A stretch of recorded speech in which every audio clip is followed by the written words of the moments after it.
The cafeteria floor tiles felt like ice against Leo's cheek. The sharp tang of industrial cleaner mixed with the metallic taste of blood in his mouth. Laughter, harsh and grating, echoed around him. Carter's laughter, amplified by his usual cronies, Brett and Mike.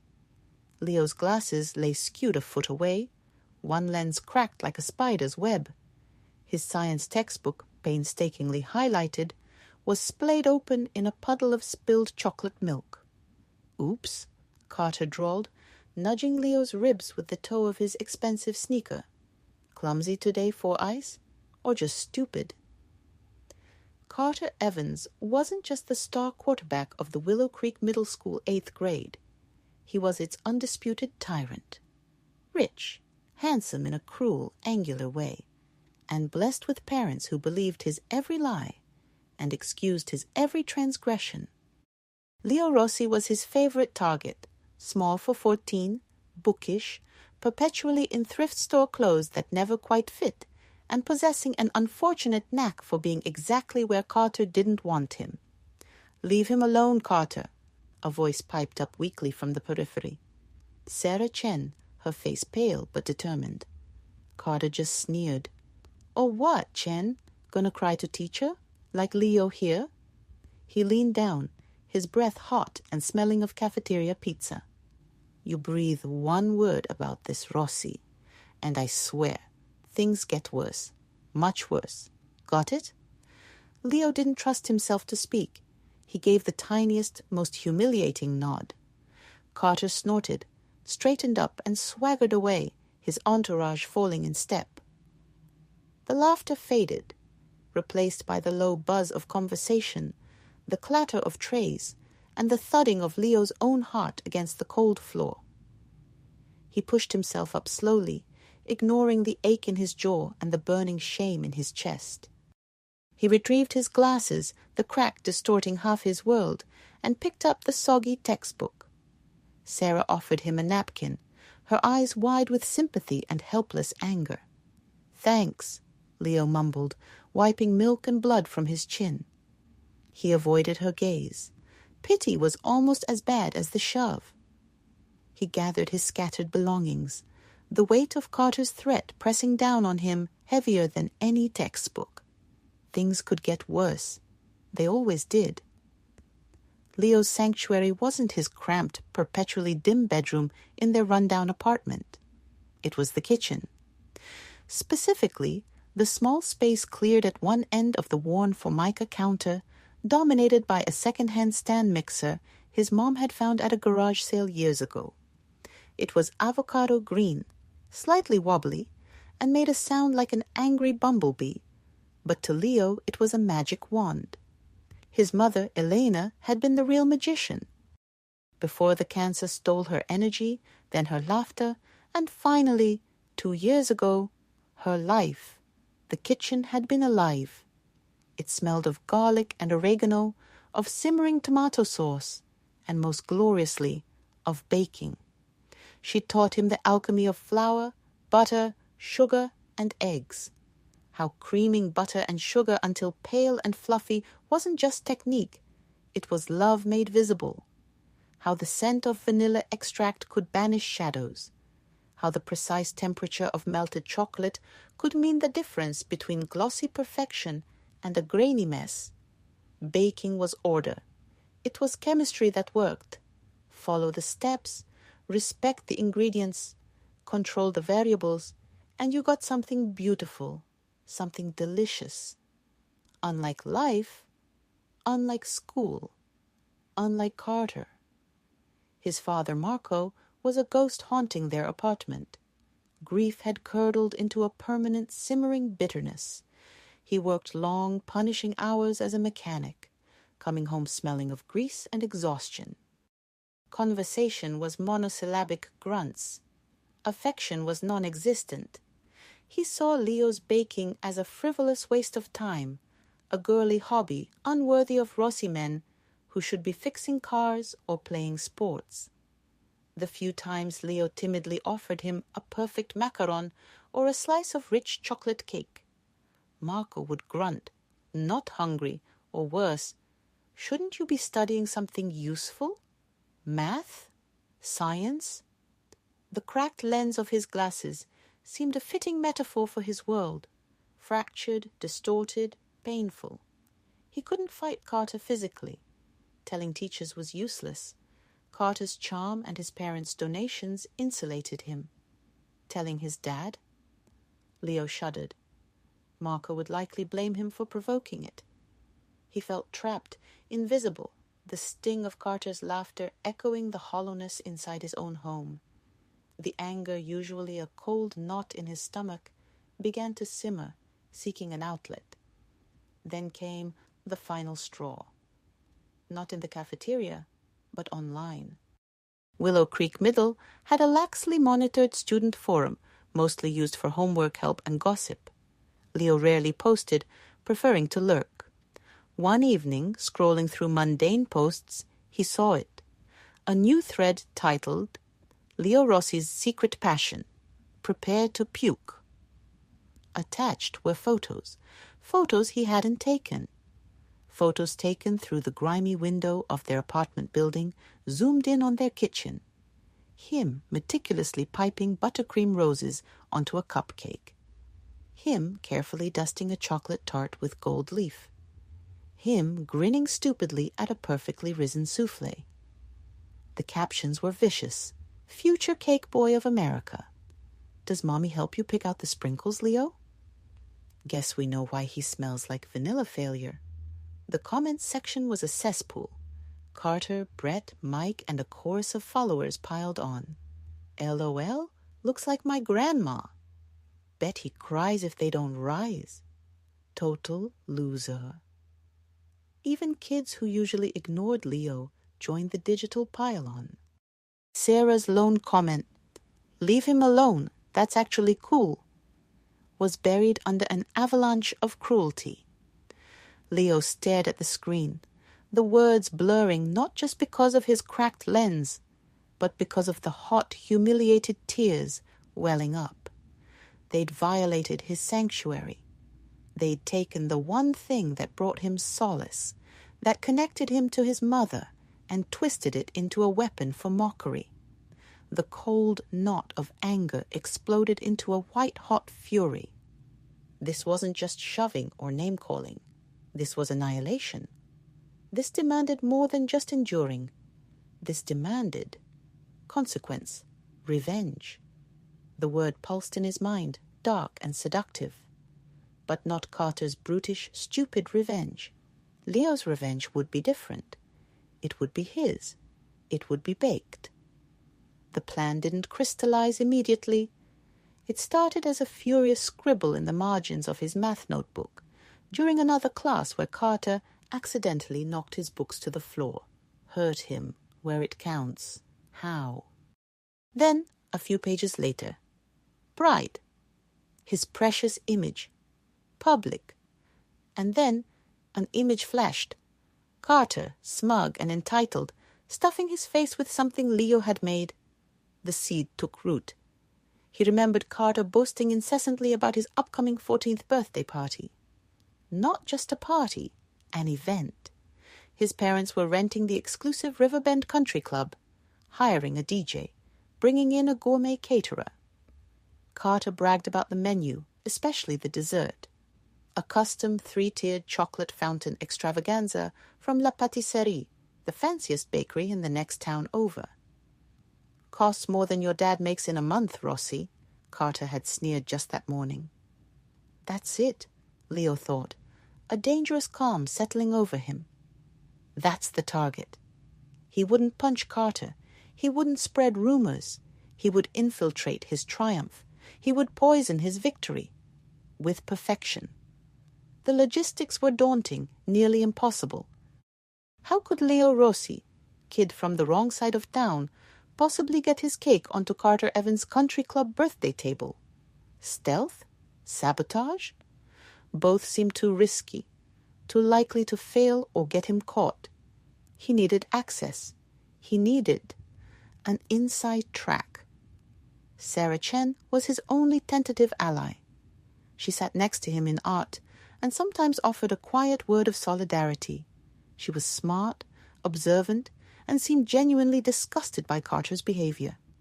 One afternoon, lingering after class, Leo took a deep breath. He showed her the forum thread on his phone, his hand trembling slightly. Sarah's eyes widened, then narrowed with fury. That's vile, Leo. Seriously messed up. I know, Leo said, his voice tight. I need to do something, not fight him. Something else. He hesitated, then plunged in, outlining his impossible nascent plan, to somehow replace Carter's fancy birthday cake with one of his own. Not just any cake, a masterpiece. One so undeniably superior that it would shatter Carter's smugness in front of everyone. Sarah stared at him, not with disbelief, but with intense calculation. Replace La Pâtisserie's cake? At the country club? Leo, that's... She paused, tapping her chin. Insane. But kind of brilliant. The problem is access. Security'll be tight. Her eyes lit up. Wait. My aunt, Mei Ling, she's the head pastry chef at the Willow Creek Country Club. Leo's heart leapt. Willow Creek Country Club? Carter's party was at Riverbend. Disappointment crashed over him. Oh, Riverbend's different. Sarah grinned. Exactly. And Aunt May hates Riverbend's head chef, Chef Laurent. Hates him with a fiery passion. Thinks he's an arrogant hack who steals credit. She also thinks La Pâtisserie is overpriced fondant garbage. Plus, Sarah lowered her voice conspiratorially. Aunt May owes me. Big time. I covered for her when she accidentally set fire to a batch of profiteroles last month. Mom would have killed her. Hope, fragile but fierce, flickered in Leo. Could she get me in? Help me switch the cakes? Get you in? Maybe. Help you switch cakes? Sarah whistled softly. That's next level. But maybe. If we frame it right. If we appeal to her grudge against Laurent and her love of pastry perfection. And if your cake is really that good. She looked Leo straight in the eye. Is it? Really? Leo thought of his mother's hands guiding his, the countless hours perfecting techniques, the silent communion with flour and sugar. He thought of the rage simmering beneath his calm exterior. Yes, he said, with absolute certainty, it will be. The next week was a whirlwind of clandestine planning and feverish baking. Meetings with Sarah and her aunt, Mei Ling, were held in hushed tones at the back of the Chen family's bustling Chinese restaurant kitchen. Mei Ling was a whirlwind herself, sharp-eyed, sharp-tongued, and initially deeply skeptical. She sized Leo up, this small, serious boy with cracked glasses. Sarah says you bake like an angel, Mei Ling stated bluntly, arms crossed. Prove it. Now. Leo, heart pounding, had brought samples. Miniature versions of what he envisioned. A flawless vanilla bean panna cotta with a raspberry gelée core, a dark chocolate ganache tart with a salted caramel ripple, and a delicate lemon verbena meringue kiss. He presented them on simple white plates. Mei Ling tasted each one slowly, her expression unreadable. She closed her eyes on the chocolate tart. A long moment passed. Then she opened them, a glint of something like respect mixed with predatory glee. Okay, kid, you can bake. That ganache? Silken? Perfect temper? The panna cotta wobble? Textbook. She leaned forward. You want to humiliate Laurent and that overrated La Pâtisserie by making Carter Evans eat his own smugness? I'm in, but my rules, my access, my timing. The plan was audacious. Mei Ling had a friend, Javier, who worked in maintenance at Riverbend. Javier could get them into the service entrance during the pre-party setup chaos. Sarah would be Leo's lookout and distraction if needed. The switch had to happen after La Pâtisserie delivered their cake, but before it was placed on display. A narrow window when it would be in the cold storage pantry off the main kitchen. Leo's creation had to be visually identical to La Pâtisserie's promised extravaganza. Sarah managed to get a photo of the design from Carter's bragging social media post.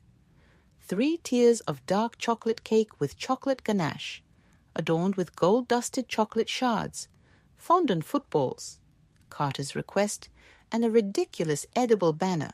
Carter won. Fondant footballs, Mei-ling had spat. Barbaric. But fine, we replicate the monstrosity. But inside Leo, that's where your revenge bakes. Leo spent every spare moment in his kitchen, fueled by fury and meticulous precision. He sourced the best ingredients he could afford with his meager savings, supplemented by a loan from Mei-ling, who insisted it was venture capital for culinary justice. He practiced the chocolate shards endlessly, achieving a perfect glossy snap. He sculpted the fondant footballs with ironic detachment. He baked the chocolate cake layers over and over, ensuring they were moist, rich, and structurally sound. But the fillings, that's where the revenge lay. Instead of simple chocolate buttercream, Leo devised layers of complex hidden flavors designed to unsettle and challenge. Between the bottom layers, a tart, almost aggressive passion fruit curd, a shock of bright acidity against the deep chocolate. Between the middle layers, a salted caramel so intense it bordered on savory, laced with a whisper of smoked sea salt. And nestled in the very center, surrounding the core support, a potent, sneaky layer of chili-infused dark chocolate ganache. Not enough to burn, but enough to create a lingering, perplexing heat. The exterior would be deceptively smooth, identical dark chocolate ganache, the gold dust shimmering innocently. The night before the party, Leo worked until dawn. His kitchen looked like a bomb site of flour, chocolate smears, and dirty bowls. But the cake stood in the center of the small table, covered by a large, pristine cardboard box. It was a perfect replica of the photo. It looked rich, decadent, and utterly conventional. Only Leo knew the hidden complexity within. His father stumbled in from a late shift as Leo was washing the last bowl. Marco took in the chaos, the exhausted slump of Leo's shoulders, the covered box. His usual scowl deepened. More foolishness? Burning electricity all night? You think cakes pay bills? You think your mother's? He stopped, the unspoken name hanging heavy. Clean this mess. Now. And don't expect me to eat any of that. That's sweetness. He slammed his bedroom door. Leo flinched but didn't respond. The anger was cold now, focused. This wasn't for his father. This wasn't even entirely for Carter anymore. This was for his mother, for the sanctuary violated, for the silent boy on the cafeteria floor. He touched the box gently. It was ready. D-Day arrived. Leo felt wired, a live current of nervous energy buzzing under his skin. He met Sarah and Mei-ling in the alley behind the Chen restaurant. Mei-ling's van was nondescript. Inside, the cake box was secured carefully. "Nervous, kid?" Mei-ling asked, eyeing him. "Terrified," Leo admitted. "Good. Keeps you sharp. Remember the plan. In, swap, out. No heroics. No tasting." She grinned wickedly. Let Evans have the first bite. Riverbend Country Club loomed, imposing and manicured. Javier met them at the designated service entrance, a bored-looking man in maintenance overalls. He nodded curtly at Mei-ling. 5 minutes. Laurent's screaming about the ice sculpture. Pantries unlocked. Deliveries in there. He pointed to a heavy steel door marked cold storage. They slipped inside. The air was frigid, smelling of chilled vegetables and plastic. And there it was, on a rolling cart, La Pâtisserie's creation. It was big, gaudy, exactly like the photo, perhaps even more over the top. Fondant footballs gleamed garishly. "Tacky," Mei-ling muttered. "Right. Move." Working with silent efficiency, Leo and Sarah lifted the La Pâtisserie cake off its base and onto a spare shelf, covering it loosely with plastic wrap. Leo's heart hammered against his ribs as he and Sarah carefully lifted his own cake and placed it onto the waiting base. It fit perfectly. They slid the La Pâtisserie cart, with Leo's cake back into its original position, just as Javier stuck his head in. "Chef's coming. Go. Now." They scrambled out of the pantry, melting into the bustling service corridor, as Chef Laurent, a tall, red-faced man, bellowing in French-accented English about truffle oil, stormed past towards the kitchen, barely glancing at the cold storage door. They made it back to the van, hearts pounding, the stolen La Pâtisserie cake hidden under a tarp. "Done," Mei-ling breathed, starting the engine. "Now we wait, and pray your chemistry holds, kid." Leo just nodded, staring back at the opulent club. His revenge was inside, sitting on a cart, waiting for its moment. The party was in full swing. Leo watched from a distance, hidden behind a large potted fern near the entrance to the grand ballroom where the buffet was set up. He wasn't invited, of course. Sarah was inside, mingling, ready to report. He saw Carter holding court, resplendent in a designer shirt, accepting slaps on the back and adulation.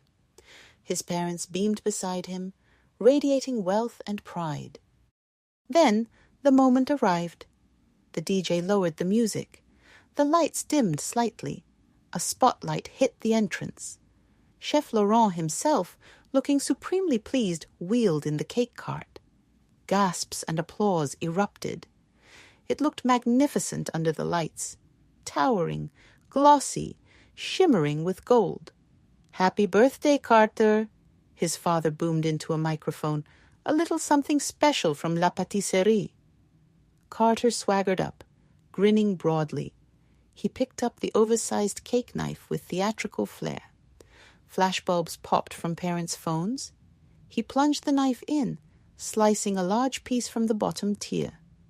He served it onto a plate. Then, playing to the crowd, took an enormous, self-satisfied bite. Leo held his breath. Carter chewed. His triumphant grin faltered. His brow furrowed. He chewed again, slower. A look of profound confusion crossed his face. It wasn't pain. Not exactly. It was bewilderment. The tart passion fruit curd had hit first, a shocking, unexpected zing against the expectation of pure chocolate sweetness. Then the intense salted caramel registered, savory and deep, clashing bizarrely with the fruit. Finally, as he swallowed, the subtle heat of the chili ganache bloomed in the back of his throat. Warm, persistent, unsettling. He coughed, reaching for his glass of punch. He took a huge gulp, his face flushing slightly. He stared at the cake on his plate like it was an alien artifact. "Everything all right, son?" Mr. Evans asked, clapping him on the shoulder. "It's different," Carter managed, forcing a weak smile. "Really? Interesting." "Let's serve it up," Mrs. Evans chirped, oblivious. "Everyone must try Chef Laurent's masterpiece." Chef Laurent, basking in the attention, began expertly slicing and plating pieces for the guests. Leo watched, hidden, as the first wave of reactions hit. Mrs. Danvers, the PTA president known for her discerning palate, took a delicate bite. Her eyes widened. She chewed thoughtfully, then leaned over to her husband, whispering urgently, a look of intrigued surprise on her face. Not disgust, but definite surprise.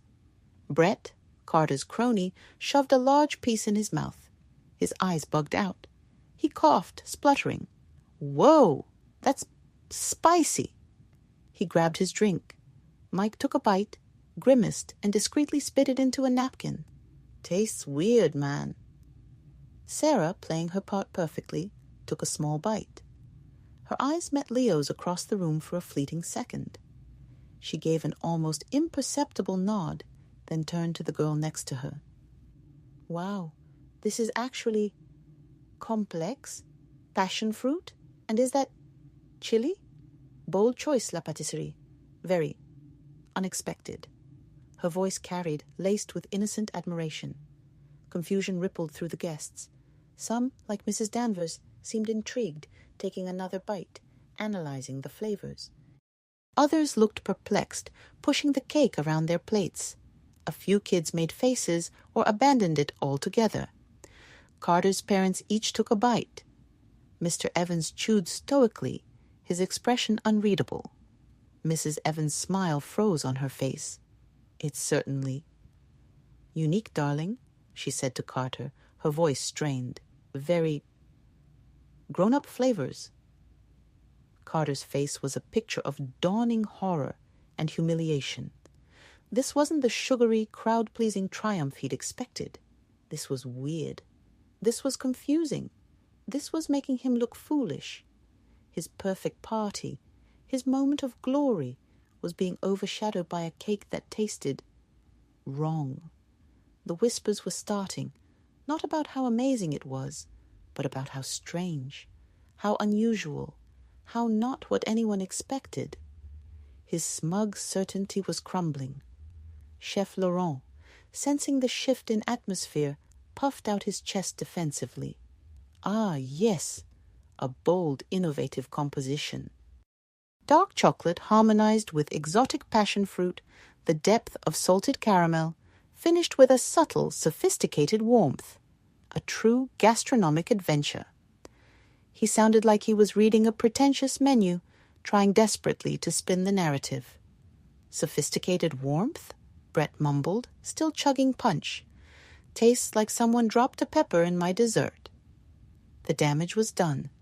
The cake, meant to be the crowning glory, had become the awkward conversation piece. Carter's smile was plastered on, brittle and unconvincing. He avoided looking at the cake table. The spotlight felt less warm, more interrogative. His parents were murmuring to Chef Laurent, their expressions tight. The air buzzed with confused chatter, not adulation. Leo watched it unfold, a strange cocktail of emotions swirling within him. The white-hot fury had cooled, replaced by a profound sense of release and something else. He saw Carter's humiliation, the cracks in his perfect facade, and while there was an undeniable sliver of satisfaction, it wasn't the pure, sweet triumph he'd imagined. It felt complicated. He saw the confusion on the guests' faces, heard Chef Laurent's flustered excuses. His creation had caused chaos, yes, but it hadn't brought the simple, vindictive joy he'd craved. He thought of his mother. Would she have approved of this? Using her gift, the gift of creating joy, as a weapon? The passion fruit curd suddenly tasted less like victory and more like regret. He slipped away before anyone noticed him, the sounds of the awkward party fading behind him. He walked home in the cool evening air, the weight of the night settling on him. He'd done it. He'd executed his perfect revenge. Carter had been publicly humiliated, his prized moment tainted, but the hollow space inside Leo felt different, not necessarily filled. The next day at school was electric with gossip. The weird cake was the only topic. Carter arrived late, radiating fury, his usual swagger replaced by a defensive scowl. He slammed lockers, snapped at anyone who looked at him, and pointedly ignored Leo. Brett and Mike flanked him, but their loyalty seemed thinner, tinged with a hint of shared embarrassment. Whispers followed Carter down the halls. Did you taste it? Passion fruit? In chocolate? Laurent said it was innovative. My mom said it tasted like a mistake. Leo kept his head down, but Sarah found him before homeroom, her eyes sparkling. It was perfect, Leo. Absolute chaos. Carter looked like he'd swallowed a bug. Laurent was practically sweating trying to explain it. Mrs. Danvers cornered my mom, asking if I knew who really made it. She didn't believe it was La Pâtisserie. Said it was unorthodox but brilliant. Leo managed a small smile. Good. It, worked. Sarah studied him. You don't seem super excited. You should be. You got him. I did, Leo said slowly. But it feels weird, like I used something. Good. For something kind of mean. Mean? Sarah scoffed. After what he did, the photos, the shoving, he deserved way worse than a confusing cake. Maybe, Leo conceded. He thought of the hidden chilly heat, the clash of flavors designed to unsettle. But maybe. Revenge isn't as sweet as I thought it would be. It just leaves a weird aftertaste. He avoided the cafeteria at lunch, heading instead to the deserted library. He pulled out his sketchbook, not for baking designs, but just to draw, trying to process the jumble inside. He was sketching the curve of a mixing bowl when a shadow fell over the table. He looked up, bracing himself. It wasn't Carter. It was Mrs. Danvers, the PTA president. She held a small, elegant white box. Leo Rossi? She asked, her voice crisp but not unkind. Yes, ma'am. Sarah Chen mentioned you have quite the talent for baking. She placed the box on the table. My book club meets tomorrow. We were wondering. Could you perhaps provide the dessert? Something interesting? Sarah hinted you might have some innovative ideas. Her eyes held a knowing glint. We're willing to pay, of course. Standard professional rate. Leo stared at her, then at the box. He opened it. Inside, nestled in tissue paper, was a single perfect chocolate truffle. He recognized the sheen. It was one of his. From the stolen La Pâtisserie cake. Had she saved it? I... Leo stammered, overwhelmed. Passion fruit and chili, Mrs. Danvers said, a small smile playing on her lips. An unusual combination. Unexpected, but undeniably memorable and skillfully executed. We'd like something with that level of thought. No footballs, please. She turned to leave, then paused. Oh, and Leo. Sometimes the most unexpected flavors can be the most rewarding. Don't be afraid to use your gift. Creatively. She gave him a final appraising look and walked away. Leo picked up the truffle. He didn't eat it. He held it, feeling its cool, smooth weight. The weird aftertaste of revenge was still there, a lingering trace of smoke and confusion. But beneath it, something else was stirring. Not the cold fury, not the hollow shame, but a flicker of possibility. Mrs. Danvers hadn't just tasted revenge, she'd tasted skill. She'd seen past the chaos to the craft, and she wanted more. He looked at the library window, sunlight streaming in. Carter's humiliation would fade. The gossip would move on. But this box, this request, this tiny recognition, this felt different. This felt like a beginning, not an end. Revenge had been a dark, complicated recipe. Maybe, just maybe, there was another way to use his hands, his knowledge, his connection to his mother. A way that didn't leave a strange heat in his throat, but perhaps something genuinely sweet. He carefully closed the box, the truffle inside, a tiny, potent symbol. The taste of revenge was fading. The taste of something new, something uncertain but full of potential, was just beginning. The end.